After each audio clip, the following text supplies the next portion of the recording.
Toxic Comic Collector. Sorry, I'm just a few seconds late. I was having some technical issues. I kept hitting the button to go live, and it wasn't going live. But we're live now, so thank you all very much for joining me. I really appreciate it.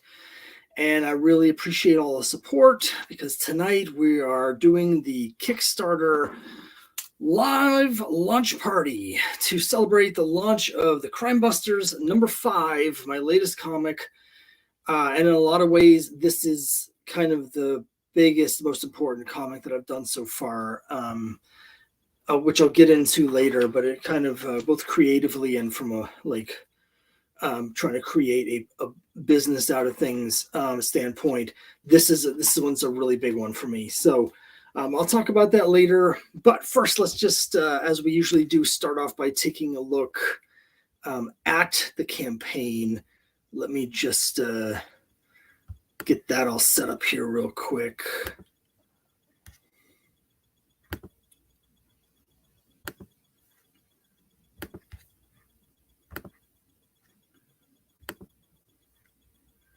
And here we are. You can see where we are at the campaign right now.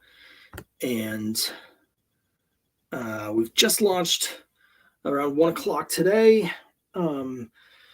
A little bit different for me. Normally I launch at night, have like a secret soft launch, and then the next day I send out the notifications, but I decided to do it all at once today. So today launched around 1, right in the middle of the Monday workday. Maybe not the best time to launch, but we did it. And so far, response has been pretty good. $490 backed, pledged, 21 backers. So again, let me just first say thanks very much to everyone who's chosen to support the Crimebusters. I do really appreciate it very much. It means a lot to me. And thank you very much. We still have a ways to go. This is the highest goal that I've done for an issue of Crimebusters so far by quite a bit. And the reason for that is that this is the first issue where I've hired another artist to do the artwork. So this is Crimebusters #5. We can see the goal here is $2,400. And the art is by a guy by the name of Mac Radwanski. And I really like Mac's art. I like his art better than my own art.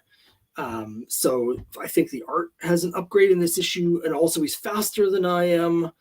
And just the fact that I'm not doing it allows me to also do other things, work on other comics at the same time, do a lot more fulfillment and more campaigns. So just overall, it feels like a big leveling up, but it is asking a lot. And I'm not quite sure. I never want to ask more from my current fans, but what it means is that it's incumbent on me to find more readers. You know, the people that have read Crimebusters, most of them seem to have liked it. A lot of them come back for next issues, but I don't feel like I'm really getting it out in the world quite enough. So my goal over the next year or so is to basically try and double the number of people like on my mailing list, number of readers, so that it becomes easier to hit goals like this, and it's easier to put out more comics, because I have a lot planned for the Crimebusters and for other titles. So let's just go through the campaign, show you what it's all about here. We start with the campaign. We just talk a little bit about what's it about. And here's the full cover from Chuck. So just continue to scroll down through that cover. You can see that it's a dinosaur smashing through a wall, and Chuck and Trixie and Vera are there ready to fight it off. And so basically the story in this issue is that they've gone to the museum. I'm going to talk a lot more about this later, again, when I talk about sort of the importance of this issue for me personally. But they've gone to the museum to investigate some stuff from previous issues. And while they're there, Count Orloff and the Knights in Yellow, who we've seen in the pages of Cthulhu versus Uncle Sam, they show up to basically destroy the evidence, but also to summon their mistress, the Queen in Yellow. And so mystical spell brings all of the displays to life, and the Crimebusters are stuck in the middle. Obviously, having some fun with the Night in the Museum idea, because that was a fun series, and I thought it'd be cool to see the Crimebusters in a situation like that. I'm also bringing in characters from Cthulhu versus Uncle Sam. They've already well established that they're in the same universe, but previously it was just characters like Granny Gumshoe who were in Crimebusters who are going the other direction. Now we're sort of cross-pollinating. We're going to be bringing those stories a little bit closer together in this issue and in the next issue of Crimebusters. So I'm really excited for that. Again, I'll talk about that more a little bit later. And here in the campaign, I just talk a little bit about the first all 5 issues. There's a lot of people, that haven't seen the previous campaigns. So rather than calling this, just Crimebusters 5, I call it 1 through 5. All 5 issues are available so that people can catch up. If they've missed the previous issues, they can catch up on the whole storyline here. And hopefully we'll get some new readers that are interested in doing that. And then I talk about here just about, this was inspired by my love of things like not just the Crimebuster and the Golden Age, his stories in boy comics, but also by my love of teen detective novels, particularly The Three Investigators and Trixie Belden were the ones that I really liked as a kid, but also Nancy Drew and the Hardy Boys and that whole genre. That's really the heart of what Crimebusters is. It's my version of Scooby-Doo or Archie's Weird Mysteries. So as always, just going off of that, I do always do 3 variant covers, but one is a Trixie's Mysteries cover, which is designed to look like a book cover from the Nancy Drew book series, and it features my character Trixie Trouble. And this time around, the guest artist is Len M, and she's done a fantastic cover that I absolutely like, called the Clockwork Collection. And you can see there this great image of Trixie in a haunted house. Absolutely love this cover. Love it, love it, love it. As soon as I got this cover from her, I immediately tried to hire her to do some more stories for me. But unfortunately, she's in such high demand, she wasn't able to do that next work. But hope springs eternal. I'm hoping whenever she gets done with that I'll be able to snag her for some more work, because I absolutely love this cover. And I always do a Boy Comics variant as well. So here's the Boy Comics 124 variant. It continues the numbering and uses the original logo from Boy Comics, where Chuck Chandler, aka Crimebuster, first appeared. Now in this case, I'm bringing back Chuck's original sidekick, Squeaks the Monkey. He does appear in this issue, and I absolutely loved working with Squeaks in this issue. So I wanted to give Squeaks like a spotlight cover. So this is an homage to Gil Kane's cover from Rex the Wonder Dog number 11. It had the dinosaur on it. It's got the thing where the pet, the animal is saving the human. So it had everything I wanted, and it's just one of my favorite covers. So it was a no-brainer for me to do an homage to this. I do love my homage covers. And then finally, I always do a Kickstarter exclusive cover. You can only get these on Kickstarter. I don't sell them at shows. I don't sell them on my website. And in this case, I did a tarot card cover for the Queen in Yellow. We've seen Count Orloff and the Knights in Yellow in previous issues of Cthulhu versus Uncle Sam. And I have a lot more stuff planned with the Court in Yellow. This is all riffing off of the book, The King in Yellow, and Hastur, this sort of pre-Lovecraftian horror mythology that's all in the public domain. And so I wanted to do something a little bit different with that. So we have the Queen in Yellow, and eventually we're going to meet other members of the Yellow nobility, the Dukes in Yellow and stuff like that. So I've got a whole thing planned with that we're eventually going to get to. This is just our first look at that, which is eventually going to become a major component in the series. This cover, I've talked quite a bit about it in my newsletters and stuff like that. But this is something where I had a very specific vision in mind for years. I knew even when I was working issue 1 that issue 5, the cover was going to be this Queen in Yellow.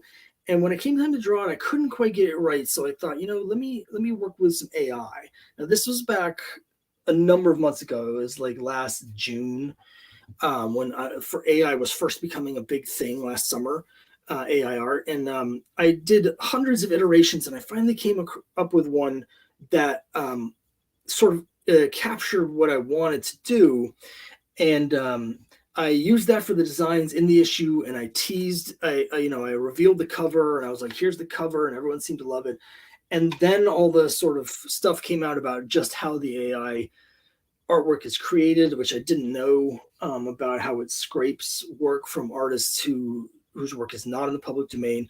When I was first doing this, that was not nearly as evident in the work itself. But later sort of iterations of stuff like Midjourney, it becomes much more obvious in terms of just having, like, you can see the watermarks where it used to be a copyright that's now like incorporated in the AI that was ignored and all of that stuff. And so with that controversy, I decided I wasn't comfortable publishing the AI artwork, but I also was in a situation where I'd already used the design in the comic. The comic was 100% done, and I'd already teased the cover. So what I did was, I used that AI art as an inspiration, and I redrew the whole thing by hand. So everything you see on this cover here inspired, it's my human reinterpretation of the AI's interpretation of, specifically, I believe, what the comic book artist Philippe Droulet would have done if he had been commissioned by me to do this cover. So it's very convoluted. There's a certain amount that's me. There's a certain amount that is Philippe Droulet, and that's all going to be credited in the inside of the cover. I credited on the cover as well. You can see the signature down here. It says Scott Harris King after Droulet, and I'm mispronouncing his name. But that was how this cover came about. I've said in my newsletters, I'm not planning on using any AI art going forward. I scrapped a couple projects. I do think in the future that AI art will become a useful tool and a regular part of artists' workflow. However, that's going to come after a point where they've solved all of the moral issues in terms of how it's, stealing people's works without their permission. But it's also going to have to be after they've figured out the legal ramifications, because right now you can't copyright AI works. So again, what I've got here, every line on this was 100% drawn by me. And believe me, it took a long time to do it. But I'm happy I did that. And the cover looks really cool. It definitely looks more human and hand-drawn, my version, than the original. You can tell that a person drew this, whereas with the original, you can kind of tell that an AI did it. But this one, you can see the goof ups and the ham-handed nature of my drawing. So that's what makes it charming, right? Oh, hi, Rob. Sorry, I was on such a riff there. I didn't see you come in. Thanks very much for joining me. I really appreciate it. I'm just sort of going over here. With this AI, back when I was using it, I had a very specific vision of what I wanted the cover to look like and what the Queen and Yellow to look like. And the AI could not figure it out. And I had to try literally hundreds of different variations, different keywords, asking it to look at it through the lens of all different artists. And it wasn't until this version, which is primarily, I think, based on Philippe Droulet, that it came up with something like I had in my head. And even then it wasn't quite right. The original version it came up with, instead of the skull mask that she has here, her head was just a giant eyeball, which looked really cool and creepy, but was not at all what I wanted. So I had to do a whole separate set of things just to get the head right.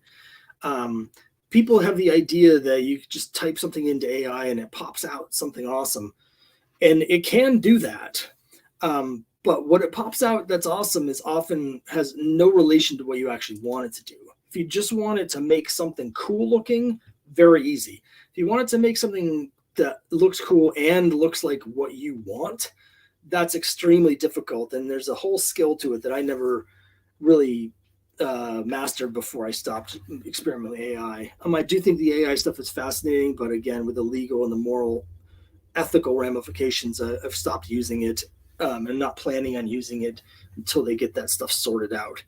I will say the other thing it's useful for, not even publishing stuff, but because it just comes up with stuff that you're not expecting and random things, is really useful in terms of brainstorming ideas, because it'll come up with things and you'll be like, oh, I hadn't never occurred that it might look like this, or like it might have that element, or it might have this mood, and it sparks a lot of imagination. So I do think, even as it is, there's some uses behind the scenes for just coming up with ideas, but even that, I'm not using it anymore. So all right, let's keep scrolling on down. Here's the part where I say, what are people saying about Crimebusters? And then I have this graphic of people holding up the first issue of Crimebusters. I should get a new graphic because I've been using this for a while, and it's only people with the first issue, but I don't really have photos of people with the later issues. I should probably put out a call in my newsletter.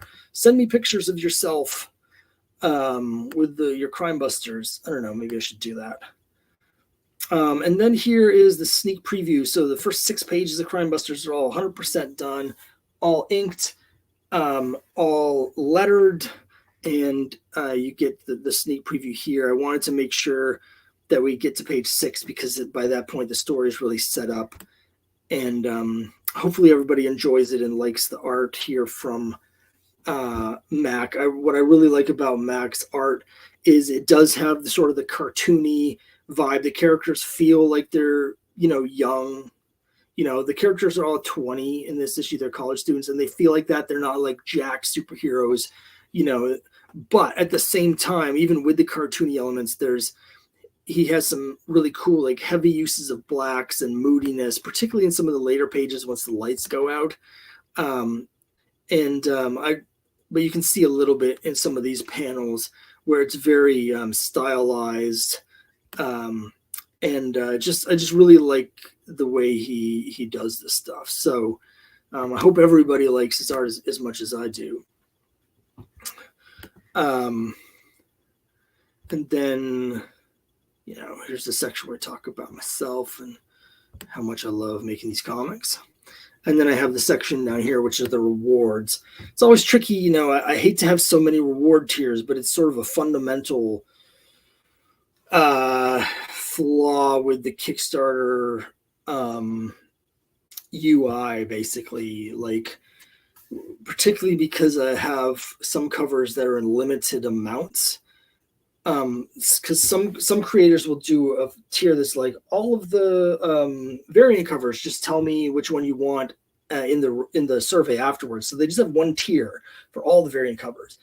But because some of mine are in limited quantities or having limited print runs, I have to have separate tiers so I can keep track of how many have sold, so I make sure I don't sell more. Because if I put in something like, put them all in the same tier, and I say there's only 25 printed and there's 40 people that pick that tier, I don't know how many of those people are picking the Trixie one or the Boy Comics one. So I have to split them all out in different tiers, and it means that there's like 13, as streamlined as I could get, there's still 13 tiers, right? It can be very confusing. And then there's just like, I've got like 30 different add-ons at this point. So what I did this time around is I didn't even list them all on this page. I just included this little section here where just with the most popular add-ons, which is a combination of ones that actually are the most popular and also the ones that I want to sort of push the most, just to give you a peek behind the scenes. But these generally are the most popular, like the hand-drawn sketch card and the set of trading cards. Those are the ones that actually I get the most people adding on. And then I have a bunch of technical information down here. Rob says, there's a way to put this on screen. Rob says, I'll see what I can do about sending you a pic. Well, thanks, Rob. I appreciate it. I just want to freshen up that graphic for people. Let me switch back here. And let me immediately switch back because there is something that I want to talk about here. Well, that's not what I was trying to do.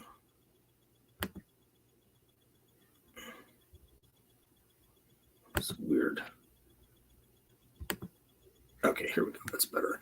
Let me try this one. This is even better.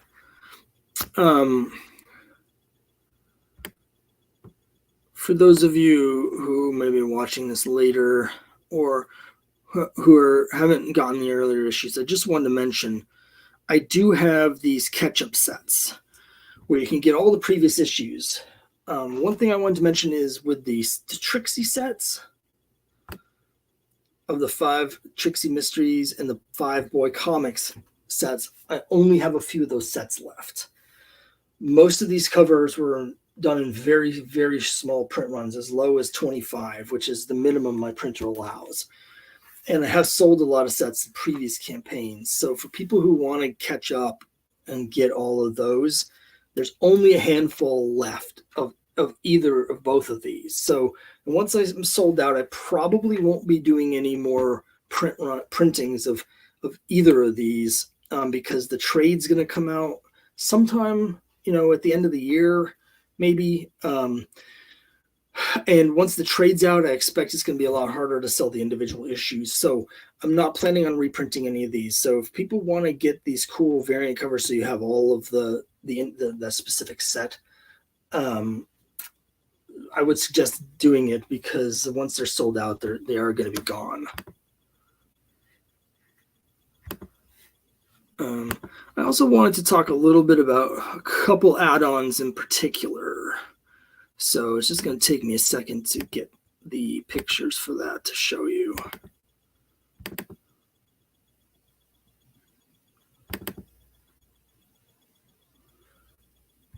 Let's see, where is it? Where is it?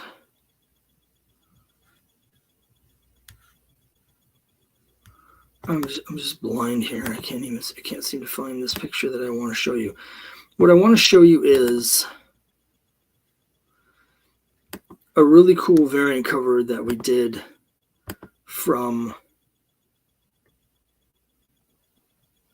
Rob asks, if I pledge for the Boy Comics variant, can I also do the standard cover as an add-on? Yes, you can do that.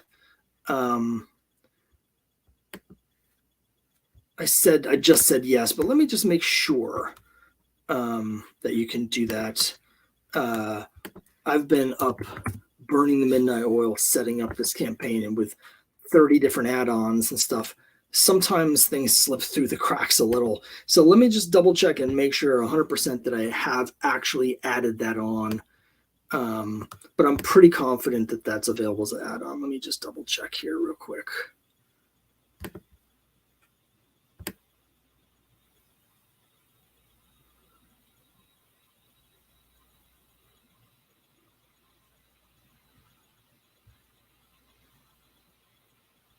Yes, the Crimebusters #5 regular cover. Okay, I thought that it must have put that up there, but you just never know.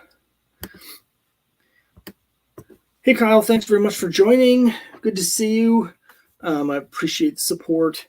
I was just talking about Rob had asked about the add-ons, and the answer is yes. I have all of the variant covers for this issue are available as add-ons, so you can pledge for whichever one you want and then add on so you can mix and match. So if you don't want to pledge for the set of all 4 covers, you can just pledge for one of them and add on a second one, something like that. I think everyone watching this has already seen this, but in case someone's watching it later, the one that I did want to sort of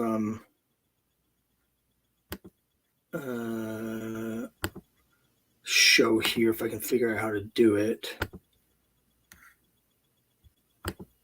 Here it is this here.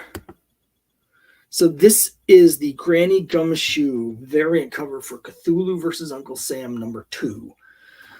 I know a lot of people that read Crimebusters are fans of Granny Gumshoe and didn't necessarily back Cthulhu versus Uncle Sam. But if you're a fan of Granny Gumshoe and you missed this last time, I do have a few copies left over. I only printed 25 copies of this.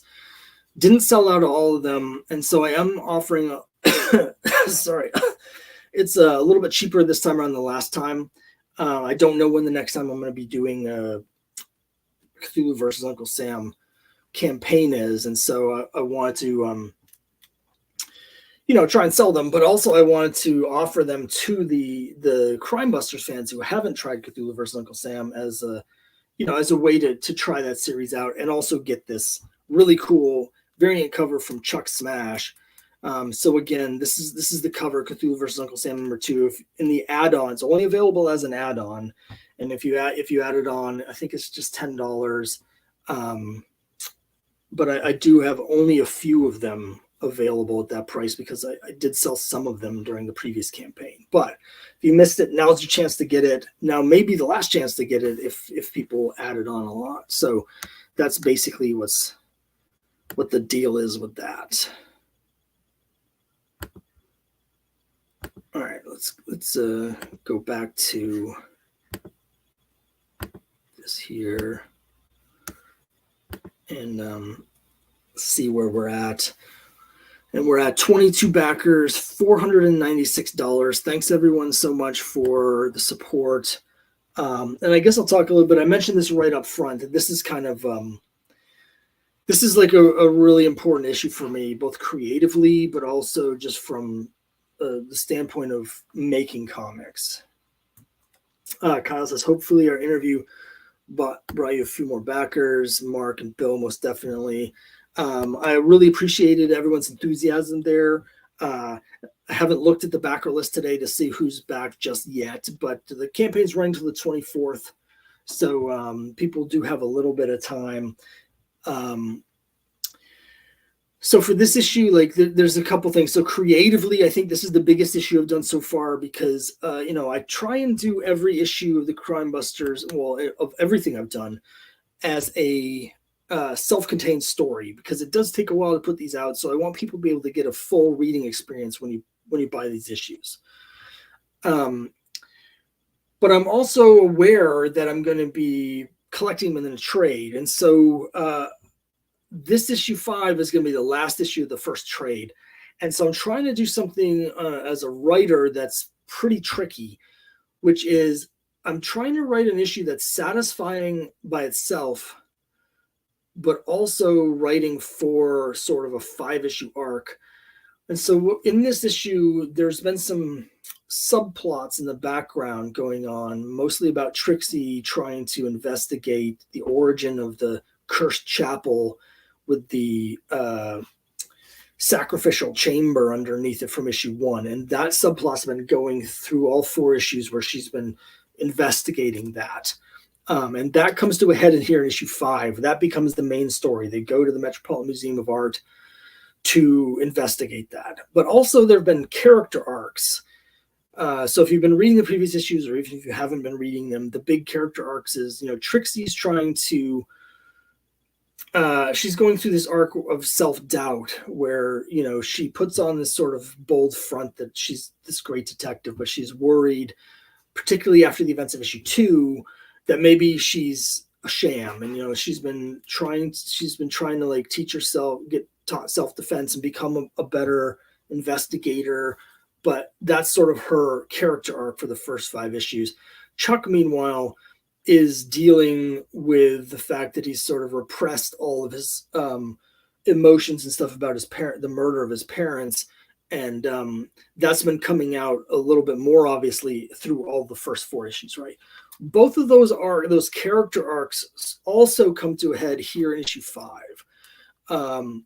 And so I have a thing where I'm trying to sort of provide a satisfying sort of conclusion to the character arcs for both characters, also the subplots for the first 5 issues, while additionally setting up everything that's going to happen in the next arc in issues 6 through 10, and having this all in a single issue story that's still satisfying by itself. So I don't know whether I succeeded in that. It's a lot of work. It's a lot of juggling things, but creatively, it's the trickiest sort of thing that I've done. And the scope of the series is definitely getting much bigger with this issue, because we're learning that all of the stuff in the first few issues is connected.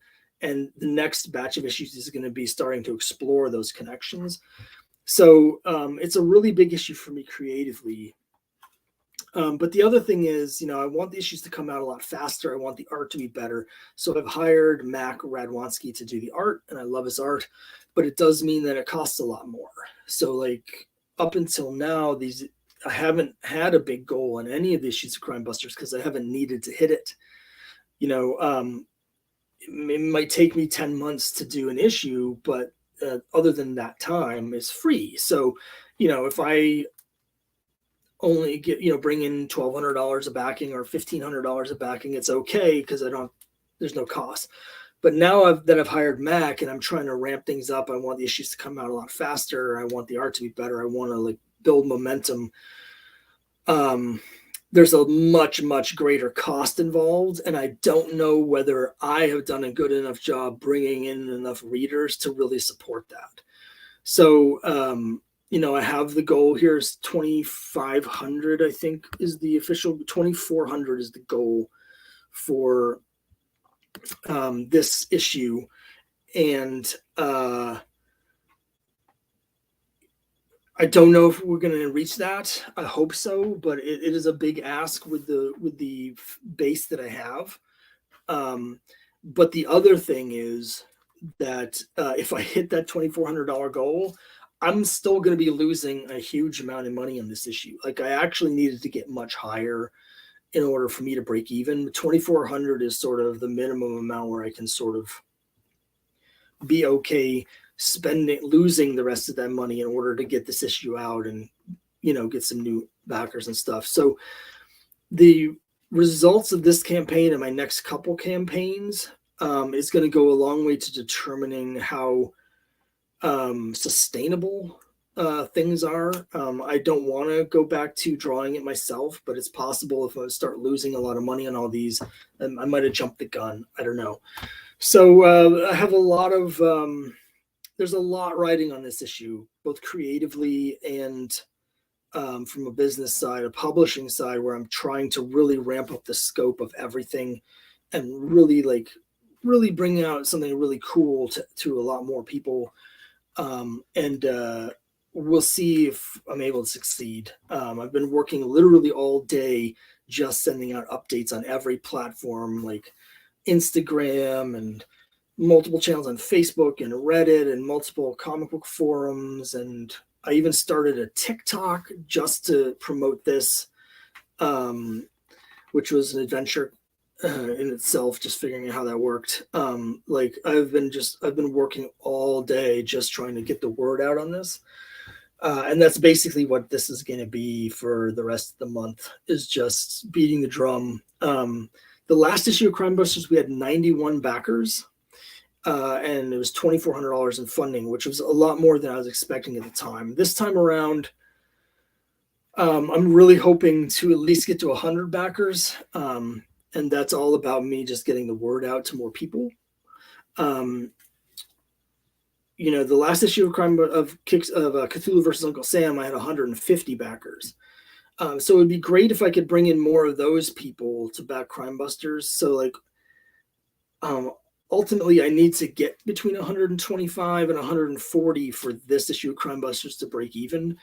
But it's like the number of backers is actually more important than the amount of money, because those are people that hopefully they'll like the story and they'll come back later. So I don't know. I'm just kind of rambling now, but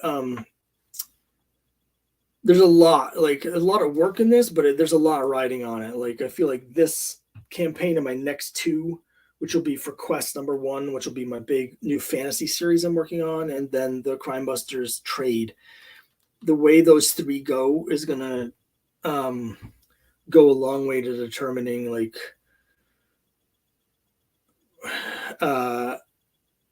how much I can do. Because if they go really well, then we're going to be looking at putting out, at least 2 ongoing titles, multiple issues per year, and we can get them rolling. But if I'm losing money on every issue, that's not going to be sustainable. And then we're going to have to scale things back. As it is, as you guys know, I've already had to sell thousands of dollars worth of back issues to fund stuff. Rob, I don't know if you saw this, or I don't remember if you watched the thing I did with Kyle last week, but I just sold my complete run of Doctor Strange Tales 110 to 183, so I could get the money to do this fantasy comic I'm working on. So like at this point, I've sold more than $8,000 worth of back issues. That money has gone all into hiring artists for comics. So I've just got a lot riding on whether I can actually get enough eyeballs on these comics for people to back them and sort of make that sustainable. So I'm gonna stop for 1 second while I get a drink. Any questions? Anybody have any questions? Questions, comments, concerns?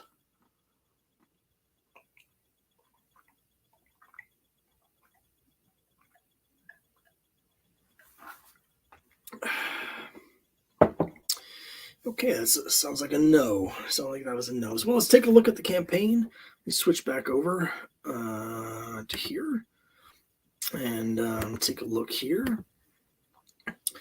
And you can see that we're now at 536 with 23 backers. And we can thank Rob, Tartan Phantom, who just pledged to bump that up.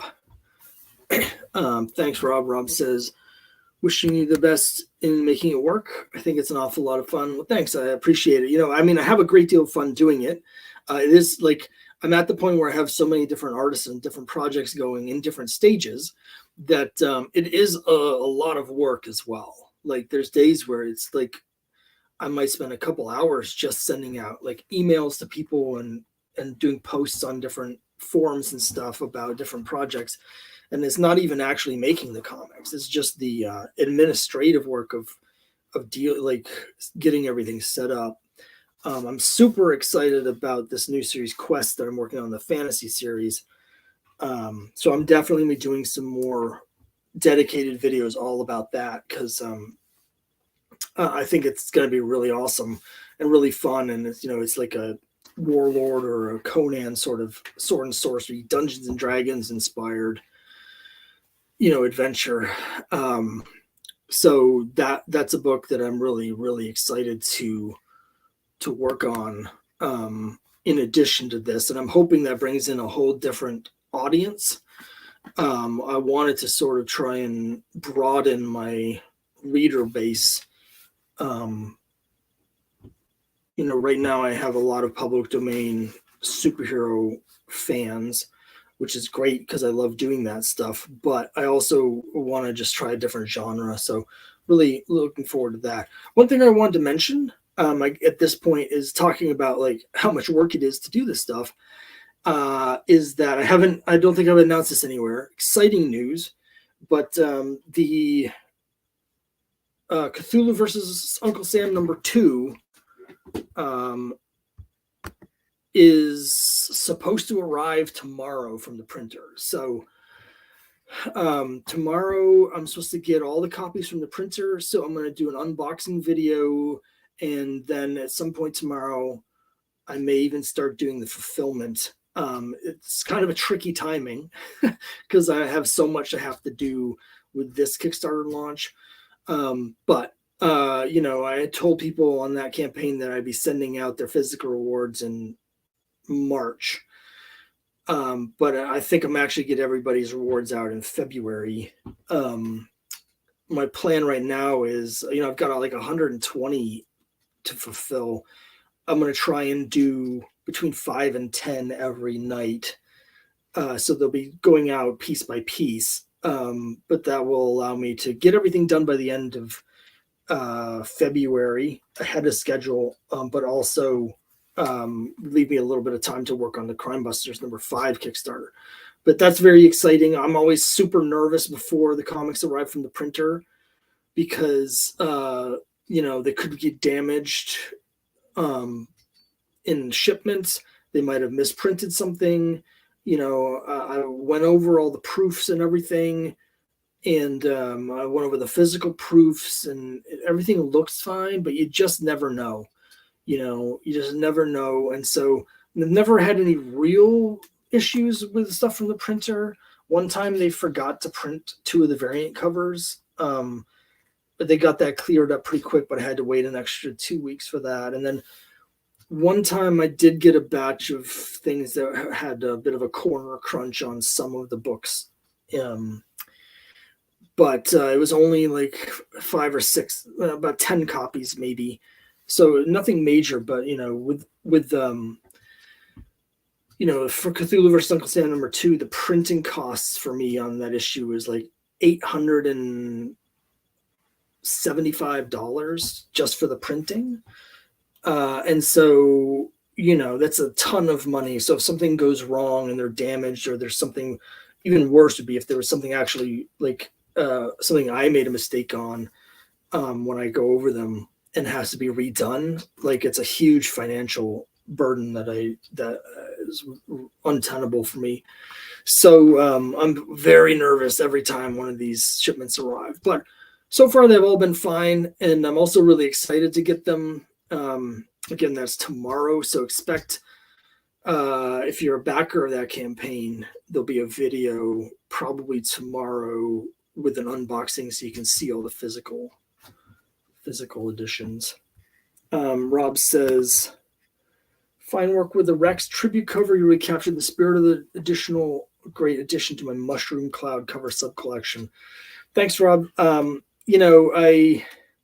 Most of the credit goes to Gil Kane, because there's several elements there that I didn't change at all. I was just copying exactly what I did. Mostly the dinosaur. The people in the foreground are almost the same as the original, but I did make them larger. I also moved their positioning, and I added some details to their clothing to make so it's Trixie and Chuck, and not just two random people. And of course, this Mushroom Cloud is mostly from the original, but I did have to draw some details where the logo was covering it originally. And of course, the main thing that I did was take out Rex, and Squeaks I had to draw completely from scratch. So that's my main contribution to that is Squeaks. I did also fiddle with the coloring a little to make it a little bit more vibrant for me, because there's certain shades in the original that I have trouble seeing. So the background sky in particular, I did a little more with the sort of gradient effect of the coloring. But I'm pretty happy with how it came out. Part of me thinks I should have made the logo a little bit brighter, but I wanted you to be able to see the cloud through it. So I decided to go with the way it is on the page there.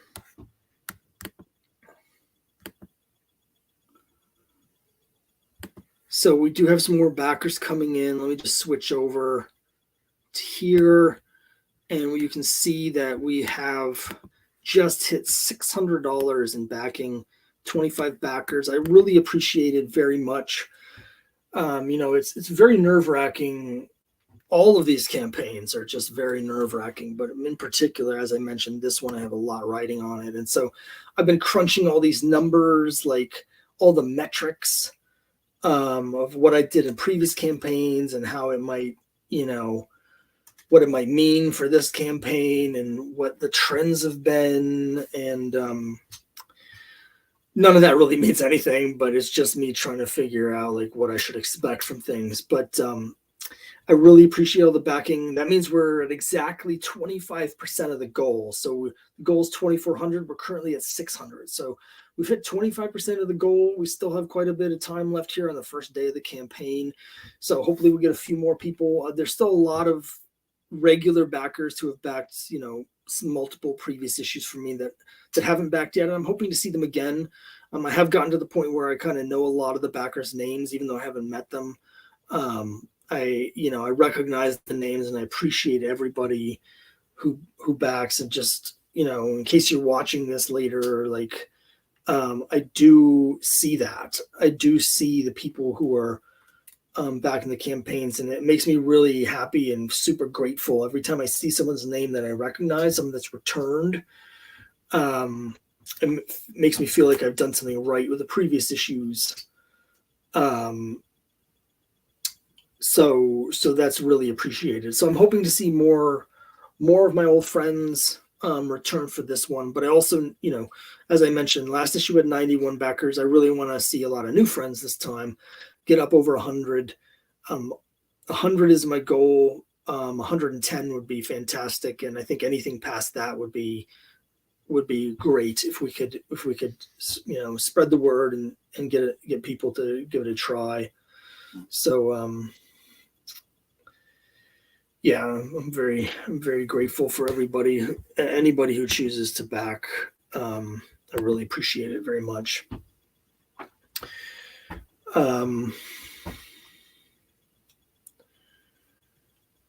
There's a couple of things that I've added to this campaign that I don't think I had last time. Which is I brought back the sketch covers. I still have 5 or 6 blanks of Crimebusters #1 from back a few years ago. So I had to print 25 of them, and I don't do them that often. So I still have 5 or 6. I've got a couple that are ruined because when I was trying to draw the sketch covers, I screwed it up and had to start over. So I've got at least 2 copies that are just completely ruined. But I still have, I think, 5 or 6 blanks. And so I've added that as a stretch goal. I mean, as an add-on. So if people want a hand-drawn sketch cover from me, I think it's $50. And it'll be black ink line work, sketch whatever you want other than pornography or like hyper violence. But anything else, any characters, doesn't even have to be the Crimebusters. Do anything you want. Black ink line, hand drawn by me, and then color. I usually not always, but I usually color it in with colored pencils. So I've done that this time. The last couple times I didn't do it because I just didn't have the time, because those take a while. But I do kind of want to also get rid of the rest of those blanks. But it's fun. Like, people always send me some just crazy things that they want me to do in those. So it's a lot of fun for me to draw them. And I think it's fun for, people like having those. So I've added that. And I've also started doing sketch cards. So they're the size of trading cards, but they're blank. And again, basically I'll do one figure, anyone you want. And it'll be the black ink line work and then colored in with a colored pencil. And that's just $5 if you want that.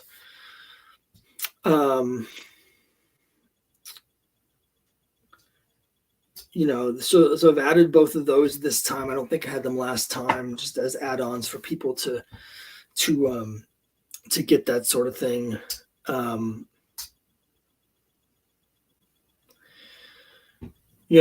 Since we do the issues completely ahead of time, it's hard for me to do something like, some people will have rewards where you can have yourself drawn into the story.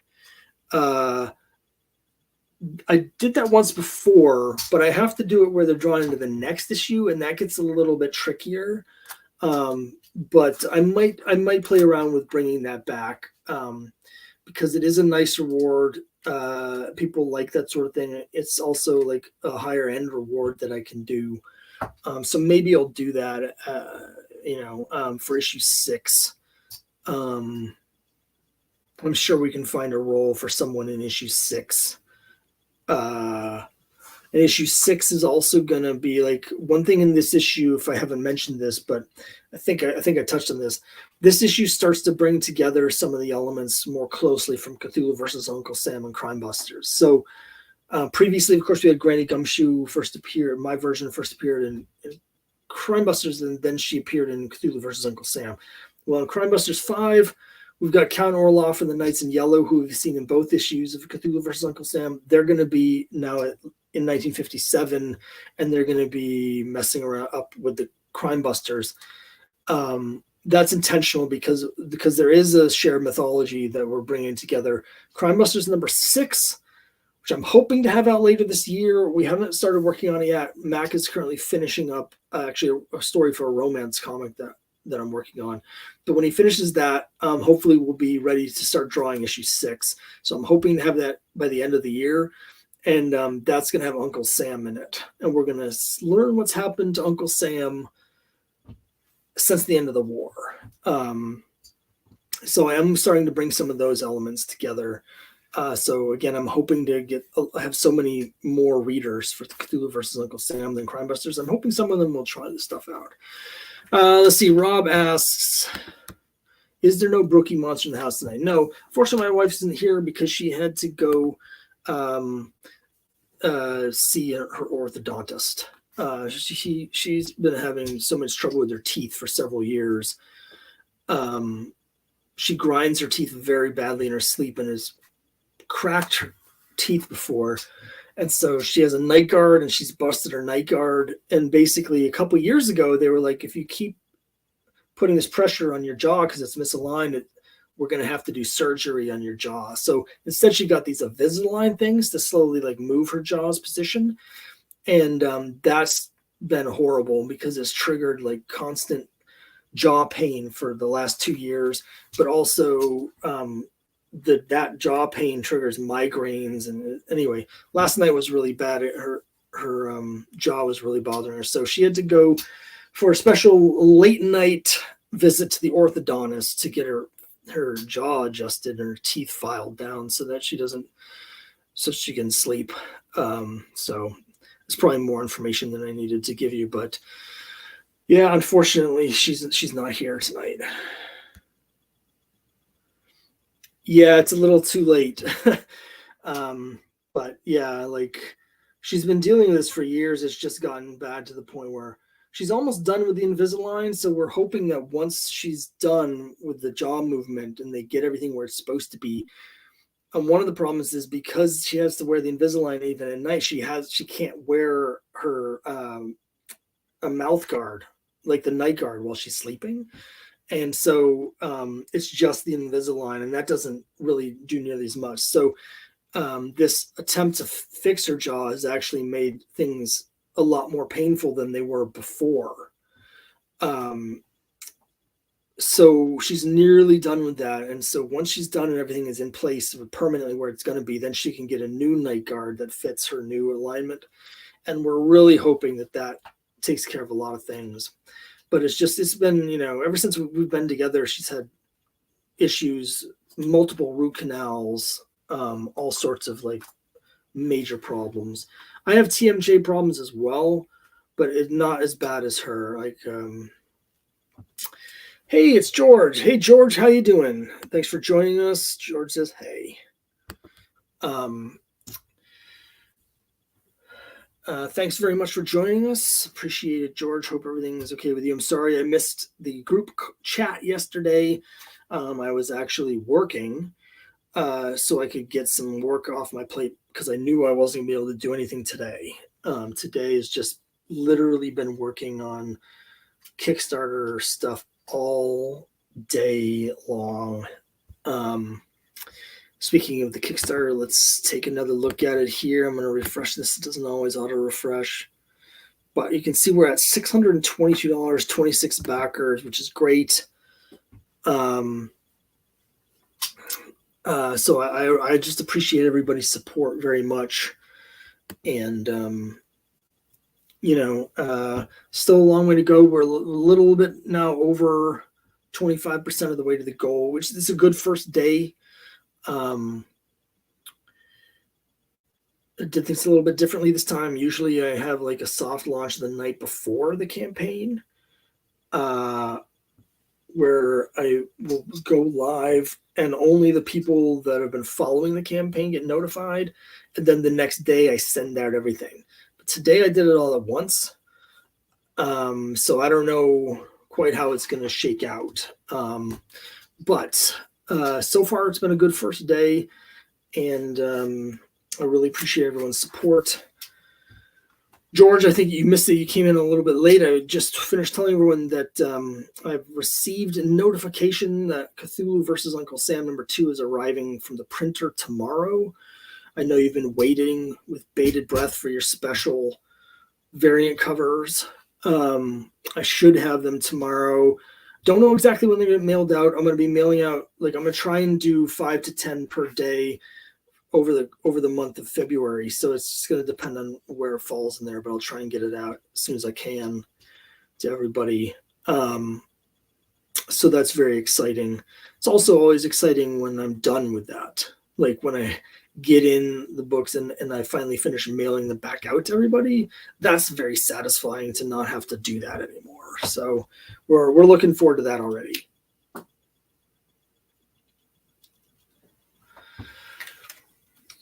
Anybody have any questions about any of these projects?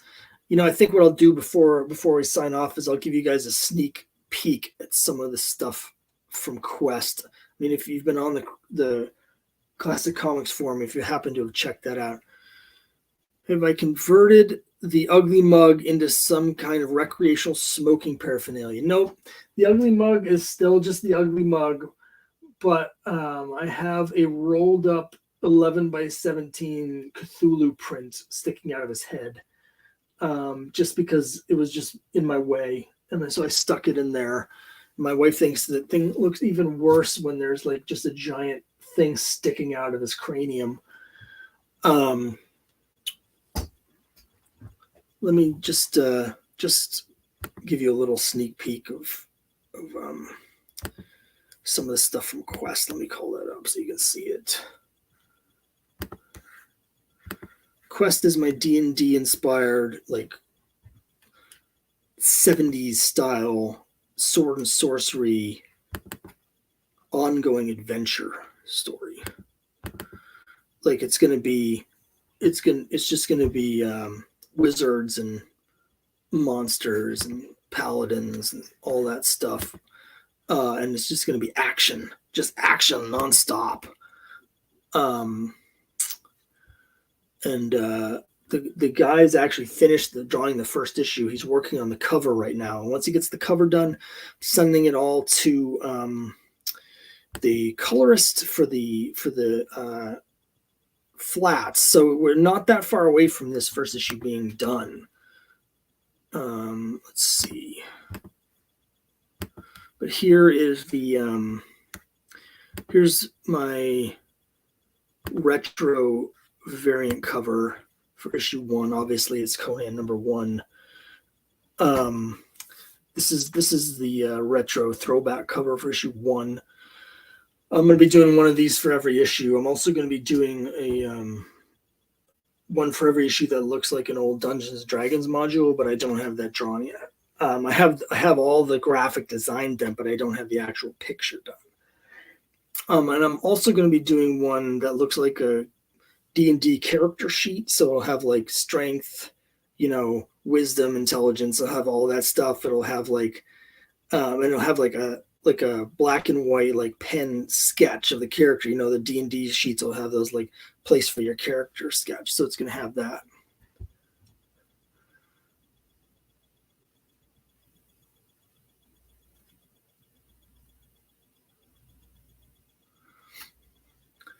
Kyle, don't worry about it, Kyle. I understand very much. So it's no worries at all. No worries at all. Let me just show you another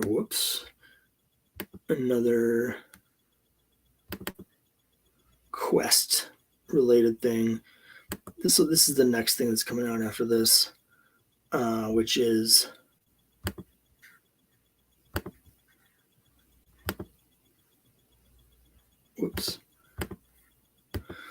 and this is the cover that's this is my like 80s movie poster cover. This is by a guy named Erwin Arosa. And it's got our intrepid band of heroes about to embark on their quest. Anyway, these are just some of the covers. I have all the interiors just in black and white. That I think it'll be a lot of fun. Let me stop that. Whoops. I'll show you one more. I think I showed this before.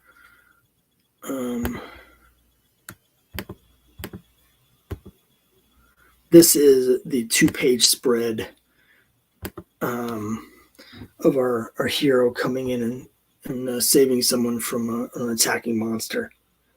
I want to do this sort of like warlord always started right in the middle of a fight scene, and there's always a 2-page spread of action, and then you sort of get the explanation of what it's doing. So I wanted to do that here as well. So let me show you one more, because this guy's art is actually really cool. Like I really like this guy's art. His name is Marcos Lima, is the artist who's doing this for me here. Give me a second. I want to find just the right thing here.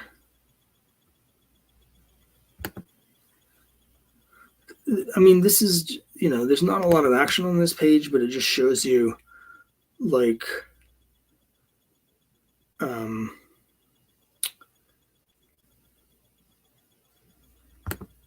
it just shows you the guy's skill. So, and if you can see, like, they're inside this dwarven citadel, so you got this really cool perspective shot.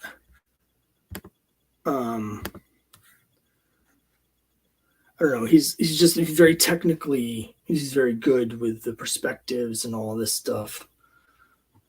So anyway, that's coming later this year. Just a little tease for that.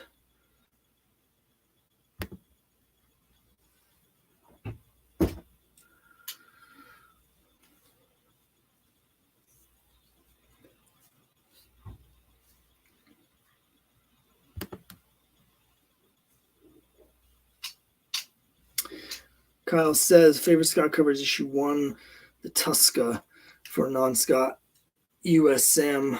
Yes. So the Tuska cover, I should show that to people in case they missed. In case you didn't have a chance, you missed the Crimebuster 80th anniversary special. I was able to get an unpublished George Tuska artwork of Crimebuster fighting Ironjaw that I had inked and colored, and did a 100-page, like a DC sort of 100-page giant, which is a flip book. One side reprints Crimebusters #1 in color, and the other side has a bunch of Golden Age stuff. So it's awesome to get that done. This is available. If you missed it, you can get it as an add-on, or as for Crimebusters 5, or as part of some of the rewards. Let's see. George says, you're churning out those comics now. You're turning into the new Stan Lee. Well, I would love to take credit for being the new Stan Lee, and if I was Stan Lee, I would take credit for that. But I wouldn't go quite that far just yet. But I'm trying. Like as I said earlier, how much I'm actually going to be able to keep doing going forward is going to depend a lot on how well this campaign goes. Because I've spent a lot of money on it. But I do have a lot of projects I'm trying to get done. Like I do have a romance comic that is actually about 2/3 finished. I just have one 10-page story that I need to have drawn. The other 2 stories are done. And it's just going to be like a classic old school romance comics, like an anthology, 3 stories. And I don't know if that'll be out this year. It might be this year. It might be the beginning of next year. But you guys know how much I love the romance comics. So if I'm going to make comics, I had to do a romance comic.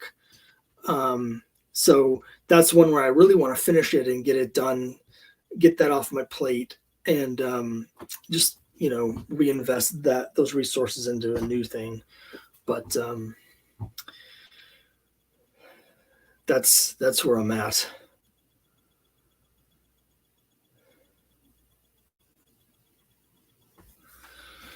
Let's take one more look at the campaign, and then I'm probably going to need to sign off here in a minute.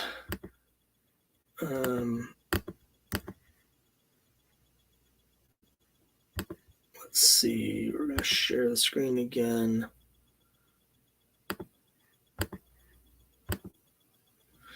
And we see we've got another back. We're at $656 with 27 backers. Again, thanks so much to everybody. I really appreciate it. I really appreciate y'all watching. I missed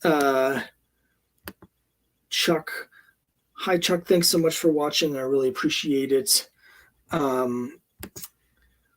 and I appreciate everybody's support.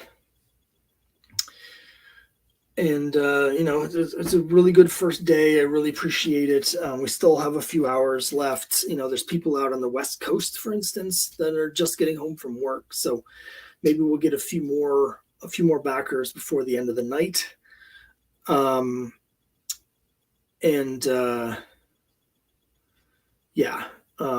it is actually helpful to get the backing at the beginning.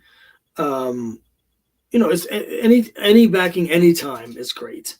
But the Kickstarter algorithms, in terms of how it promotes the campaigns or what campaigns it promotes to other people, they depend in part on the funding and how fast something is funding and how many backers it gets. So it's useful in a certain sense to get the backing at the beginning, because it gets a little bit more of a snowball sort of momentum within the platform itself. But that's not to try and push anyone to back now. It's just commenting on how the Kickstarter system kind of works. I'm hoping in the next month we'll be seeing some more. I'm going to try and do, I've said this before and I've never really done it, but I'm going to try and do some more interviews with other Kickstarter creators. These are going to be bonus videos. They're going to come like on Wednesdays in between the regular videos that I normally post on YouTube. I've actually got all of my YouTube videos up until through the beginning of March already recorded and scheduled, so that I don't have to spend any time during the month recording anything. So that's something I want to do. There's some really cool creators who are going to be live on Kickstarter at the same time as me, who I want to show you their stuff. There's a guy named Joseph Deweese. I'm not sure I'm pronouncing his name correctly, who I'm going to be doing an interview with later this week. And he does a bunch of stuff with public domain Golden Age superheroes. So that'll be fun to talk about. Rob had a question. Is the standard cover based on another cover, or is all original design? That one's original design. I had the concept for that. I knew that I wanted the dinosaur smashing through a wall, and our characters reacting to it. I will say that, like, I think you can all understand this, being who you are. Like, I've read so many comics that whenever I have an idea of just a basic idea for a cover, I always immediately think of a cover that's similar. And so there is a cover from Xenozoic Tales where there's a dinosaur smashing through a wall and the characters are kind of turning to look at it and whatever. Now, Mac, my artist, is certainly not Mark Schultz, but also when I looked at that cover as a reference, it wasn't quite the layout that I wanted. So I'm not even sure I sent it to him as a reference, because it just wasn't quite the design that I wanted, but it was the same basic idea. So as soon as I had the idea, I was like, oh, there's a Xenozoic Tales that's like that. But it's not actually an homage to that, because again, I don't think I told Mac about that issue. I don't think I even mentioned it to him. But it was in my head when I was sort of sketching out the layout. I was like, dinosaur through wall, that sort of thing. So I'm not quite sure what the next issue. Like, I know what some of the variant covers for the next issues are going to be, but I'm not sure what the main cover is going to look like yet. I'm pretty sure that the Kickstarter exclusive cover for next issue is going to be an homage to Captain America 332, but it's going to have Uncle Sam on it instead of Captain America. Not 100% sure. I'm definitely going to be having a House of Mystery 174 homage as one of the Kickstarter exclusives. That'd probably be issue 7. I'm not quite sure. But I've already got that partially drawn.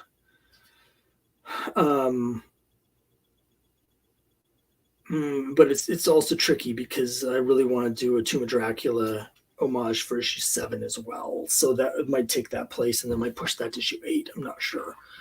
But those are just some of the things coming up for the next couple issues. I've been toying with the idea. I don't know what you guys think. for the previous issues of Cthulhu versus Uncle Sam, I had Ryan Mendoza do those Adventures into the Unknown variants. I think since Uncle Sam is going to be guest starring in the next issue in Crimebusters 6, I might have Ryan do the Boy Comics variant for me, but I'm not sure. I haven't decided yet. We'll have to see how this campaign goes to see whether I have the money to spend on another variant artist. But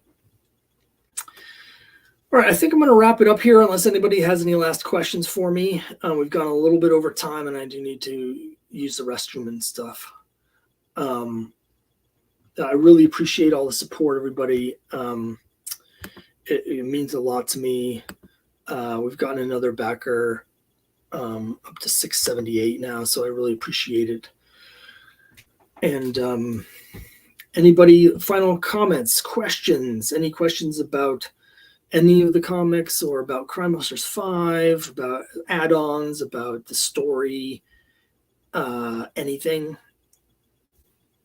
I'm going to give you a few seconds while I drink this water to ask any last questions.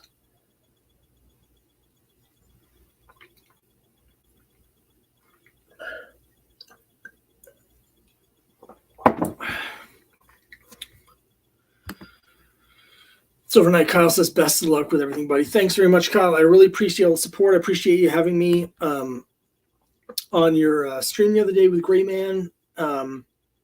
It was really great opportunity to be able to share stuff with everybody and show some old comics and stuff like that. So I really had a good time, and I appreciate you having me on there. I'm sorry it took me so long to get on, but I'm glad that it went really well once I finally had a chance to do it. So thanks very much. If anybody missed that, you can go over to Gray Man's channel and check out the live stream from last week. And I spent 2 hours showing stuff, talking about stuff, showing my comics and things like that.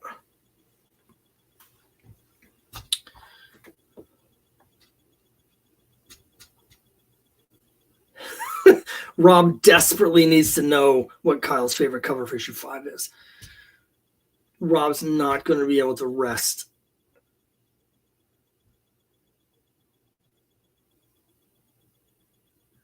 He's gonna get in his pickup and drive to Indianapolis and just knock on the door and be like, "What's your favorite cover for number 5?"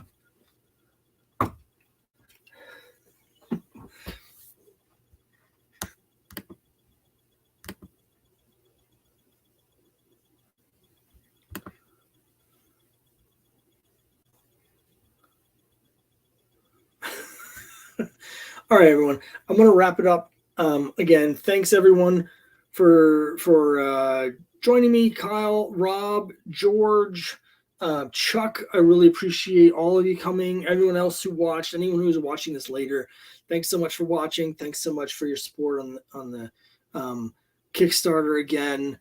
And I am going to be doing a closeout bash February 24th. I think it's at 9 o'clock Eastern. I forget, but it's scheduled on my YouTube channel. So join me then for the closeout. We'll be counting down the last hour of the campaign. And again, all of you who backed Cthulhu versus Uncle Sam, keep an eye out. You'll be getting an update tomorrow from that campaign. It's going to have hopefully a video with unboxing, and hopefully everything is fine. So just everything's coming up Crimebuster Comics right now. So thanks very much, everyone. I really appreciate it. I'll see you next time.